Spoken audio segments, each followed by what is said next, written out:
예수 그리스도로 하나님의 말씀 증거하겠습니다. 베드로후서 2장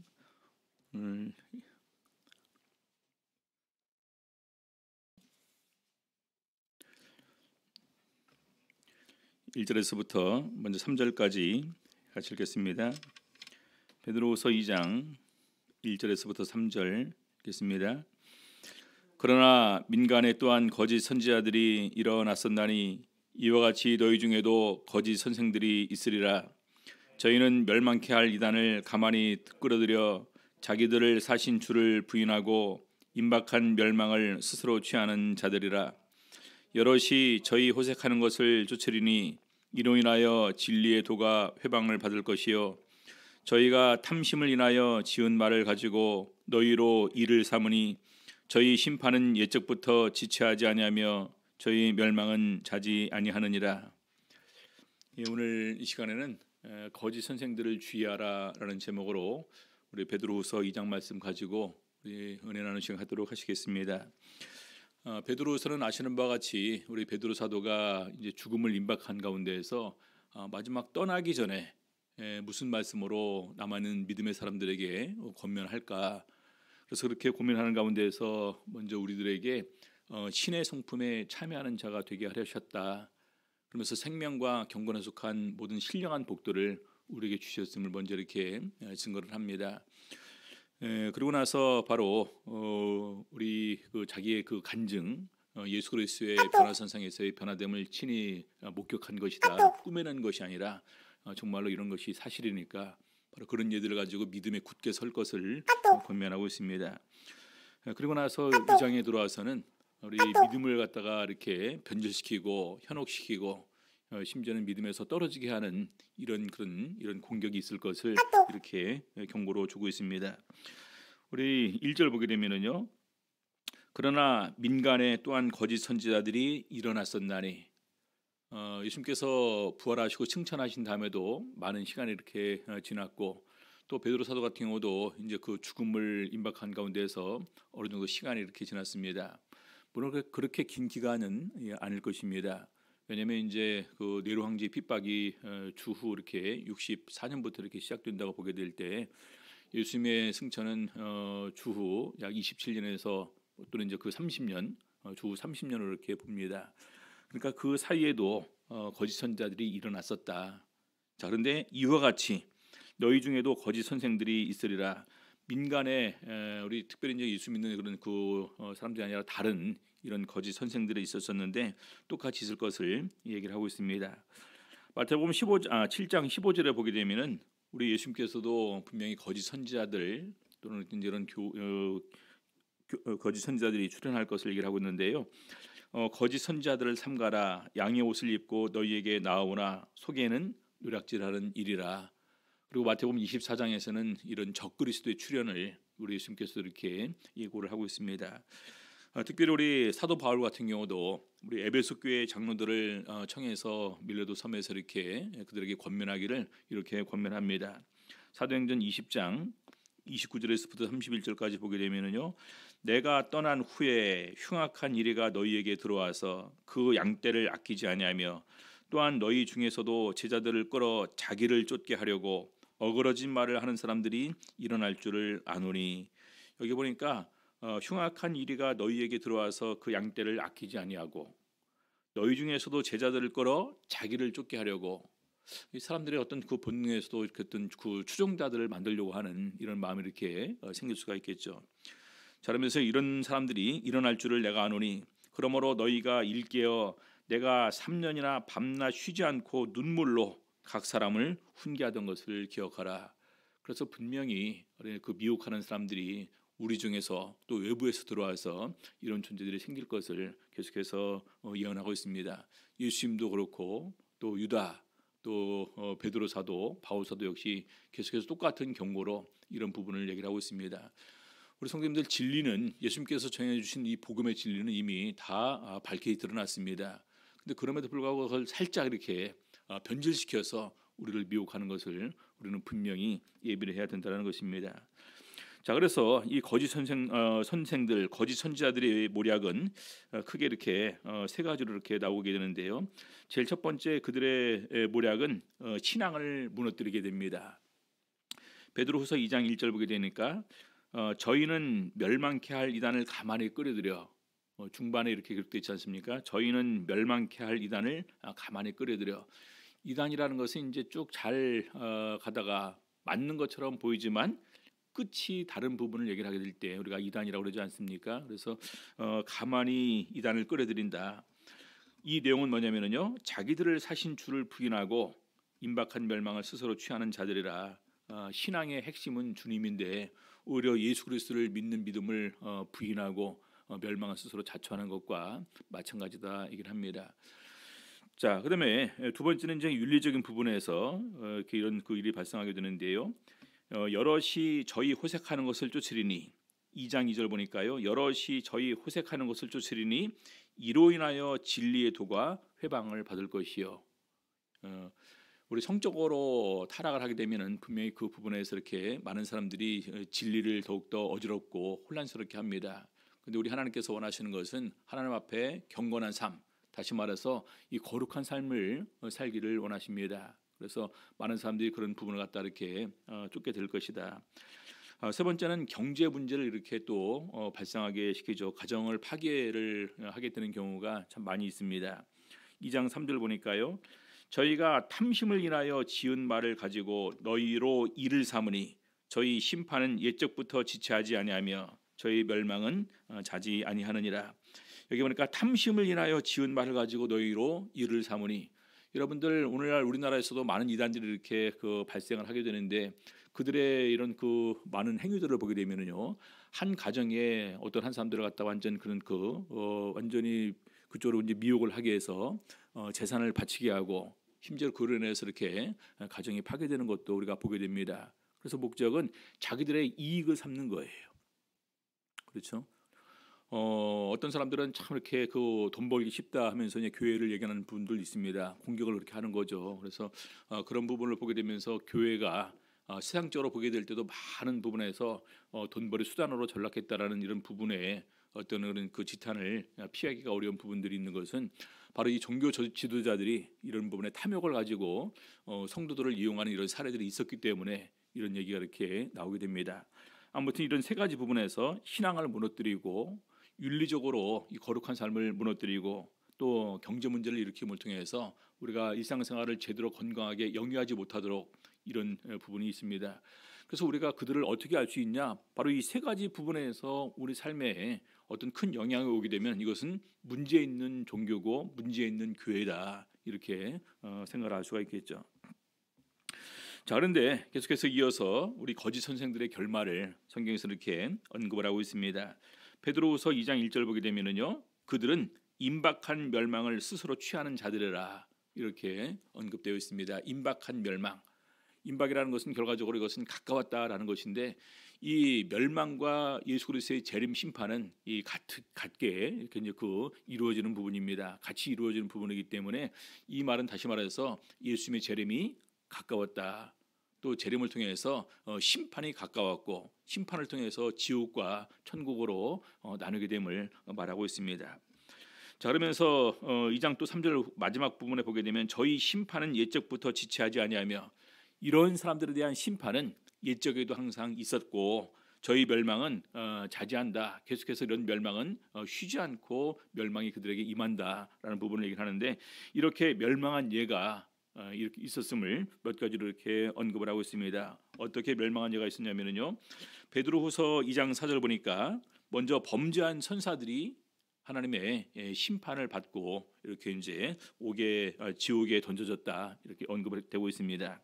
2장 4절 보니까요, 하나님이 범죄한 천사들을 용서치 아니하시고 지옥에 던져 어두운 구덩이에 두어 심판 때까지 지키게 하셨으며, 여기 범죄한 천사들은 주로 이제 마귀 또 사단이라고 이렇게 얘기를 하게 되는데, 중요한 것은 교만입니다. 하나님과 비교해 보겠다, 하나님과 대항하겠다. 그래서 결과적으로 나중에 우리 요한계시록 보게 되면은 영적으로 그래서 전쟁이 일어났지만 그 전쟁에서 이기게 되었고 그들은 땅으로 이렇게 쫓겨나게 되는 내용들이 계시록 기록이 되어 있습니다. 그다음에 우리가 알고 있는 것처럼 노아 시대에 불순종한 사람들이 역시 멸망을 받은 사례가 있다라는 것입니다. 베드로후서 2장 5절 옛 세상을 용서치 아니하시고 오직 의를 전파하는 노아와 그 일곱 식구를 보존하시고 경건치 아니한 자들의 세상에 홍수를 내리셨으며 경건치 아니한 자들의 세상에 홍수를 내리셔서 그들을 멸망시킨 사례가 있다라는 것입니다.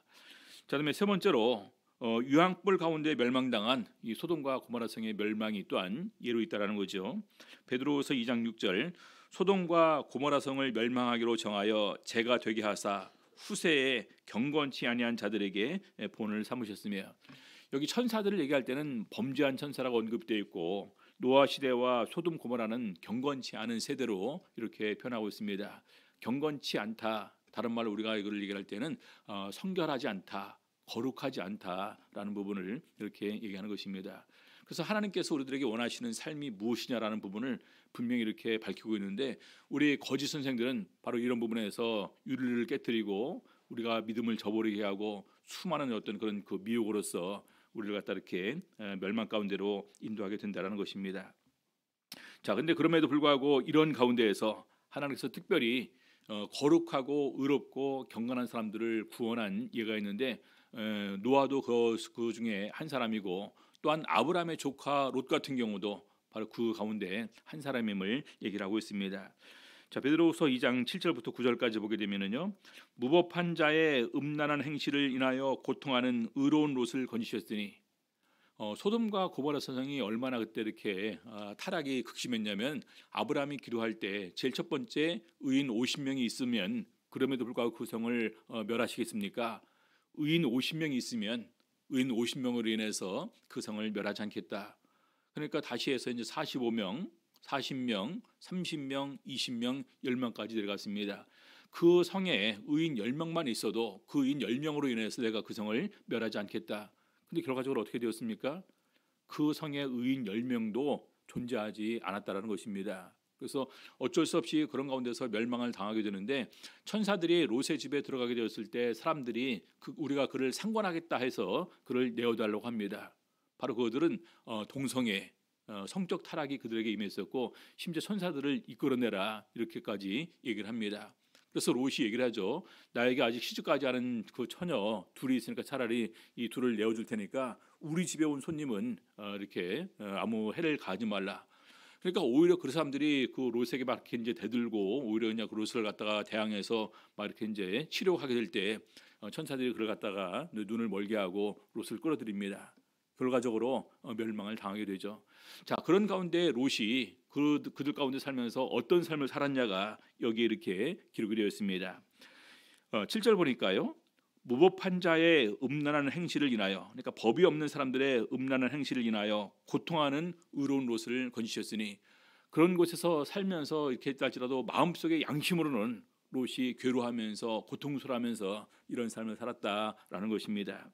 그러면서 이 의인이, 롯을 의인이라고 이렇게 묘사를 하고 있습니다. 저희 중에 거하여 날마다 저 불법한 행실을 보고 들으므로 그 의로운 심령을 상하니라. 의인이었지만 만날 보고 듣는 것이 그런 내용들이니까 그 의로운 심령이 상했다. 결과적으로 마음이 많이 하나님 앞에서 이렇게 이제 그 옛날처럼 그리고 순수하고 진실된 그런 믿음이 많이 약해졌음을 얘기를 하고 있습니다. 자, 근데 그럼에도 불구하고 9절, 주께서 경건한 자는 시험에서 건지시고 불의한 자는 형벌 아래 두어 심판 날까지 지키시며, 그래서 결과적으로 하나님께서는 경건한 사람과 경건하지 않은 사람을 분명히 구분하는 가운데서 그들을 그에 따라서 심판하심을 말하고 있습니다. 자, 그다음에 계속해서 이어지는 거짓 선생들의 행위를 쭉 이렇게 몇 가지로 열거하고 있는데요. 제일 첫 번째는 거짓 선생들의 행위가, 이런 것을 우리가 살펴보는 가운데서 어떻게 우리가 우리 가운데서도 나중에 누가 일어날지 모르거든요. 또 어떤 사람이 또 우리 가운데 들어와서 우리를 혼란스럽게 할지 모릅니다. 그들의 행위는 주로 어떤 모습을 보이고 있는가라는 부분을 보면서 우리가 예방할 수가 있습니다. 제일 첫 번째, 그들의 행위는 주를 거스리고 회방한다라는 것입니다. 베드로후서 2장 10절부터 보겠습니다.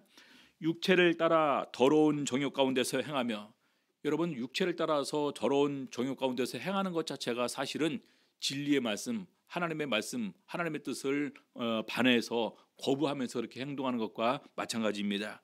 그러면서 주관하는 일을 멸시하는 자들, 주관하시는 분은 바로 이 세상 모든 것을 창조하시고 주관하시는 우리 하나님을 말합니다. 근데 이런 분을 멸시하는 자들에게 특별히 형벌하실 줄을 아느니라. 이들은 담대하고 고집하여 떨지 않고 영광 있는 자를 해거니와 쓸데없는 담대함이죠. 그렇죠? 하나님을 두려워하지 않고 오히려 고집하고 떨지 않고 영광 있는 자를 회방한다. 바로 하나님과 예수 그리스도를 회방하고 그 일을 갖다가 이렇게 비웃고 조롱한다는 얘기겠죠. 자, 그런데 심지어는 더 큰 힘과 능력을 가진 천사들이 우리 인간보다 뛰어난 존재를 할지라도 그들은 절대로 회방하는 말이나 비웃는 말이나 조롱하는 말 이런 말을 하지를 않습니다. 그렇죠? 자, 그래서 여기 보니까 천사들이라도 주 앞에서 저희를 거스려 회방하는 송사를 하지 아니하느니라. 12절. 그러나 이 사람들은 누굽니까? 바로 거짓 선생들은 본래 잡혀 죽기 위하여 난 이성 없는 짐승 같아서 그 알지 못한 것을 회방하고 저희 멸망 가운데서 멸망을 당하며, 다시 말해서 하나님과 예수 그리스도를 믿지 않을 뿐만 아니라 믿는 사람들도 비웃고 조롱하는 가운데에서 이 세상에 하나님이 어디 있냐, 그리고 영이 어디 있냐, 죽으면 끝이지. 여러분, 지금 죽으면 끝나는 것이지 이렇게 얘기하는 사람들이 거의 7, 80% 이상 될 것입니다. 그렇지 않겠습니까? 죽음 후에 부활과 영생과 천국을 이렇게 믿고 사는 사람이 과연 몇이나 될까요? 그래서 안 믿는 사람들 입장에서는 분명히 그런 부분에서 우리가 믿는 하나님을 회방하고 또 영광을 회방하는 이런 걸 갖다 너무나 쉽게 이렇게 할 사람들이 많이 있습니다. 자, 두 번째는요, 이 사람들은 온갖 불의를 행하는 사람들이다. 베드로후서 2장 13절. 불의의 값으로 불의를 당하며 낮에 연락을 기쁘게 여기는 자들이니. 우리 이제 뭐 이렇게 우리나라 그 가요에도 노세 젊어서 노세 그런 말 하지 않습니까? 뭐 늙어지면 이제 못 산다. 그리고 가슴이 떨릴 때 여행 많이 다녀야 되고 무릎 떨리면 여행 못 가니까. 그러지 않습니까? 이번에 저도 이제 제주도를 가면서 저희 이제 그 장모님이 같이 가신다고 그래서 이제 모시고 갔거든요. 근데 작년에 비해서 올해 완전히 이제 그냥 거의 진짜 할머니가 되셨더라고요. 일단 중요한 게 걸음 폭이 좁아졌어요. 그러니까 속도가 빨라지지 않고 이렇게 느려집니다. 그리고 제가 이제 그냥 이렇게 그 손도 잡아드리고 이게 이제 그 같이 이렇게 이제 걷기도 하고 이렇게 했었는데, 그리고 또 하나는 이제 눈을 거의 이렇게 사진 찍을 때마다 정말 이렇게 예쁘고 멋있게 놔야 되는데 항상 보면 눈을 감은 것처럼 보여요. 그래서 확대해 보게 되면 이제 눈이 이렇게 이제 그 뜬 것을 갖다 확인할 수 있는데 눈꺼풀이 처지니까까지 이렇게. 그래서 제가 웃으면서 우리 어머님 쌍꺼풀 수술해드려야 되겠다고, 딸님이 보여서 수술한 데들이 무서워서 절대 안 하신다고 이렇게 얘기를 하시더라고요. 아무튼 그래서 우리 사람들은 일단 힘이 있고 건강하면 많은 이 세상을 갖다가 조금이라도 더 이렇게 누리고 싶어하는, 또 누리기를 원하는 이런 본능이 있습니다. 그래서 낮에도 연락을 기쁘게 하는 자들이니, 여기 보니까 결과적으로 어떤 것이 생기냐, 점과 흠이 생긴다는 것입니다. 점과 흠은 우리들의 허물과 죄를 의미합니다. 그렇죠? 그래서 수많은 불의를 행하는 가운데에서 점과 흠이라. 그러면서 너희와 함께 연회할 때 저희 간산 가운데서 연락한다. 연락이라는 것은 향락을 즐긴다라는 얘기겠죠.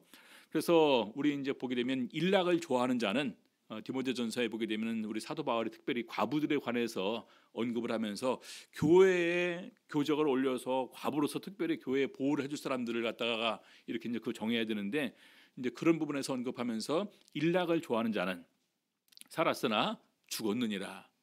마음이 하나님과 천국과 영생에 가 있어야 되는데 이 세상 즐거움에만 가 있습니다.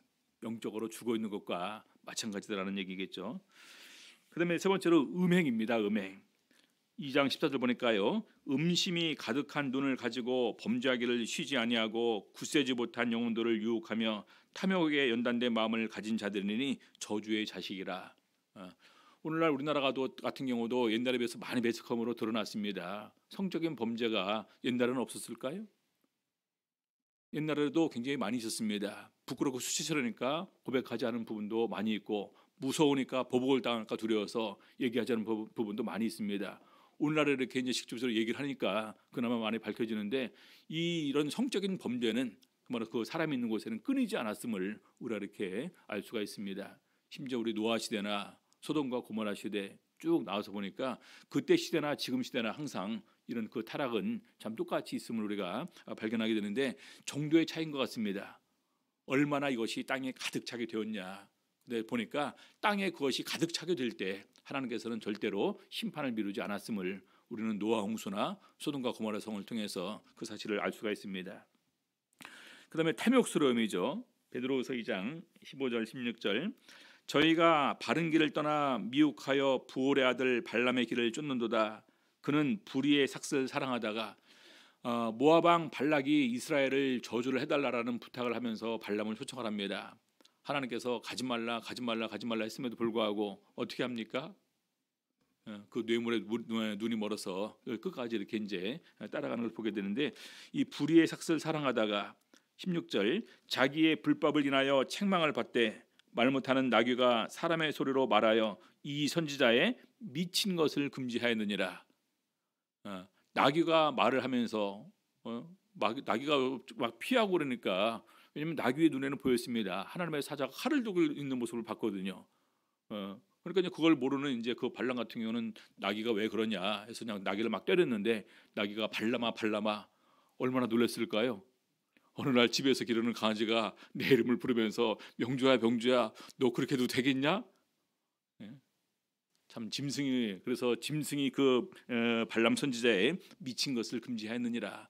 하나님의 선지자임에도 불구하고 결과적으로 이렇게 이제 불의의 삭슬 뇌물을 좋아해서 그쪽으로 간 부분을 지적을 하고 있습니다. 결과적으로 많은 사람들이 탐욕에 눈이 먼다. 오늘날 우리 거짓 선생들의 모습을 보게 되면요 돈에 눈이 멉니다. 그렇죠? 어떻게든지 잘 살려고. 초기 때는 그러지 않았는데 나이가 들어가면서 욕심이 생겨서 그렇게 하는 모습을 보게 되면서 스스로 자기의 행위로서 자기가 참인지 거짓인지를 본인의 행위로 이렇게 증명을 하게 되는 것입니다. 자, 그러면서 계속해서 죄의 노예가 된다는 얘기겠죠. 17절부터 이 사람들은 물 없는 셈이요. 여러분들 물 없는 셈이면 어떻게 될까요? 물 없는 셈은 죽은 셈입니다. 버려지는 셈입니다. 그렇게 된다는 것입니다. 광풍에 밀려가는 안개니 안개가 많이 껴있다 할지라도 순식간에 강풍에 다 밀려가 버린다. 저희를 위하여 캄캄한 어두움이 예비되어 있다는 것입니다. 결과적으로 죄의 노예가 되는 사람들의 그 마지막 결국은 바로 이렇게 캄캄한 어두움이 예비되어 있다. 18절 저희가 허탄한 자랑의 말을 토하여 미혹한 데 행하는 자들에게서 겨우 피한 자들을 음란으로서 육체의 정욕 중에서 유혹하여 여기 보니까 미혹한 데서 행하는 사람들에게서 겨우 피한 자들 이 겨우 피한 자들이라는 것은 이 사람들도 믿음이 연약한 사람들이겠죠. 이 믿음이 연약한 사람들도 음란으로서 육체의 정욕 중에서 유혹하게 된다는 것입니다. 그래서 결과적으로 어떤 사람이 만들어 버립니까? 죄의 노예가 되도록 이렇게 행하게 된다는 얘기겠죠. 그러면서 19절 저희에게 자유를 준다 하여도 미혹하면서 아니다. 그래도 하나님께서는 긍휼이 많으시고 사랑이 풍성한 분이시고 또 관용이 하시는 분이니까 그럼에도 불구하고 다 용서하신다. 그러면서 우리의 타락을 갖다가 정당하고 합리하고 오히려 그런 부분에서 우리가 죄를 졌다 할지라도 괜찮다라는 말로 이렇게 다 얘기를 합니다. 자, 그런데 저희에게 자유를 준다 이런 자유를 준다 하여도 결과적으로 자기는 멸망의 종들이니 누구든지 진 자는 이긴 자의 종이 됨이니라. 결과적으로 여기에 진 사람들은 거기 죄의 종이 될 수밖에 없다라는 것입니다. 자, 그러면서 결과적으로 진리를 맛보고 더욱 심히 타락하게 되는 이런 그 상태와 마찬가지다 이렇게 얘기를 하고 있습니다. 베드로후서 2장 20절 보겠습니다. 만일 저희가 우리 주 되신 구주 예수 그리스도를 알므로 세상의 더러움을 피한 후에 여러분 예수 그리스도를 알므로 우리가 세상의 더러움을 피할 수 있는 존재가 되었습니다. 십자가 구속으로 말미암아 우리들의 모든 죄가 다 사해졌습니다. 그렇죠? 근데 피한 후에 다시 그 중에 얽매이고 죄에 얽매이고 그다음에 또 보니까 뭐라고 되어 있습니까? 지면 누구한테 진다라는 것입니까? 다시 그 중에 얽매이고 지면 거짓 선생들에게 진다라는 얘기겠죠. 그러면 그들에게 결과적으로 죄에 져서 죄의 종이 되고 마는 것입니다. 그러면 그 나중 형편이 처음보다 더 심하리니 우리 성도님들 신앙 안에서 예수 그리스도 알고 기쁘게 신앙생활하다가 다시 타락해서 옛날로 돌아가 버리고 나면 그 사람의 삶이 정상적으로 살 수 있을까요? 여러분 한번 우리 주위에서 보시기 바랍니다. 신앙을 저버리고 간 사람들의 결과가 좋을까요? 물론요 어떤 경우는 이 세상에서 이렇게 더욱더 이렇게 더 잘 돼서 잘 먹고 잘 사는 경우도 있을 수 있으라 생각됩니다. 근데 그럼에도 불구하고 결과적으로 마지막 그런 세상을 떠나서 우리에게 있는 심판이 있음을 우리가 생각하게 될 때 결과적으로 그것이 더욱더 더 큰 불행으로 더 큰 멸망으로 빠져들어갈 수밖에 없다는 사실을 우리가 알 수가 있습니다. 자, 그래서 차라리 이렇게 얘기를 합니다. 21절 보니까요. 의의 도를 안 후에 받은 거룩한 명령을 저버리는 것보다 의의 도를 받은 후에 안 후에 받은 거룩한 명령, 우리가 예수 그리스도의 십자가로 거듭나서 또 이렇게 성령으로 하나님의 자녀가 됨을 이렇게 인정받고 있습니다. 그럼 그다음에 어떻게 살아야 될까요? 하나님의 자녀답게 살아야 됩니다. 우리는 이 세상에서 살아가고 있지만 분명한 것은 다른 사람들과 너무나 다른 부분이 있어요.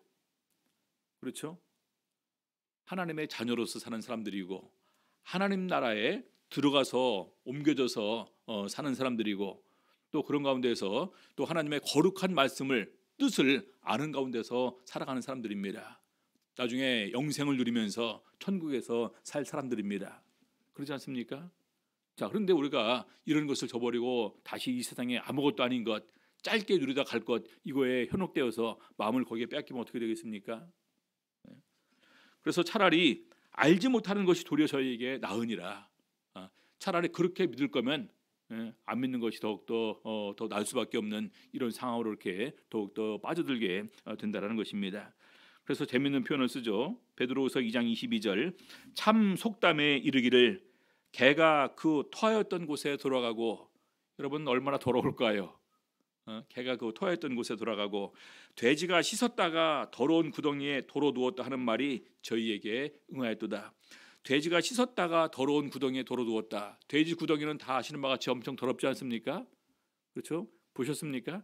예전에 저희 집도 돼지를 키워봐서 알고 있습니다. 병아리가 한 마리 들어갔다 이렇게 그 돼지한테 잡혀 먹는 것도 이렇게 본 적이 있는데 돼지우리가 엄청 더러워요. 근데 그 돼지를 갖다가 끄집어내서 깨끗하게 물로 씻겼는데 물로 깨끗하게 씻겨졌으니까 돼지가 가만히 있을까요? 돼지는요 바로 돼지우리로 들어가고 또 더러운 거 좋아하기 때문에 글리 들어가 버립니다. 그래서 바로 이것이 죄를 지었게 되고 죄의 종이 된 사람들의 본성이 이렇다라는 것입니다. 그래서 바로 이러한 결과가 우리에게 있으니까 어떤 거짓 선지자, 어떤 거짓 선생이 우리를 미혹한다 할지라도 절대로 거기 흔들려서는 안 된다, 이런 권면을 오늘 사도가 이렇게 하고 있습니다. 그래서 마지막으로 그러면 우리 거짓 선생들에 대해서 우리가 어떻게 대처를 할 것인가? 요한일서 5장 4절 보겠습니다.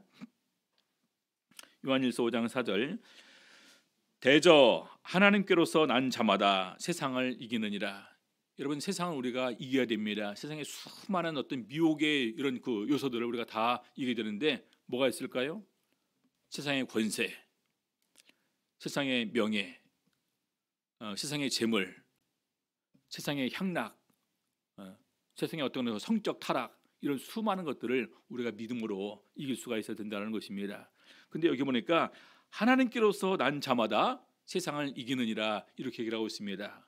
여러분들 누가 하나님께로서 난 자고 하나님께로서 난 자가 무엇을 통해서 이렇게 하나님께로서 난 자임을 증명할 수 있을까요?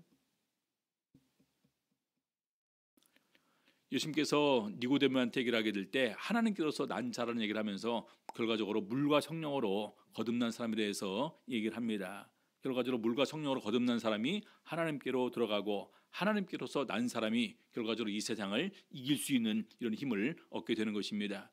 여러분 그 육신의 욕심과 성령은 항상 싸웁니다. 그렇죠?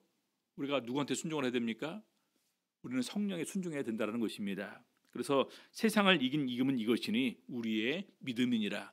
우리가 마음속으로 확신하고 있는 이 믿음을 통해서 우리는 세상을 이길 수가 있는데, 이 믿음은 진리에 굳게 서서 성령으로 기도하는 가운데서 우리가 사랑 안에 거하게 될 때 바로 우리는 이런 그 믿음을 소유하면서 이 세상을 이길 수가 있습니다. 로마서 8장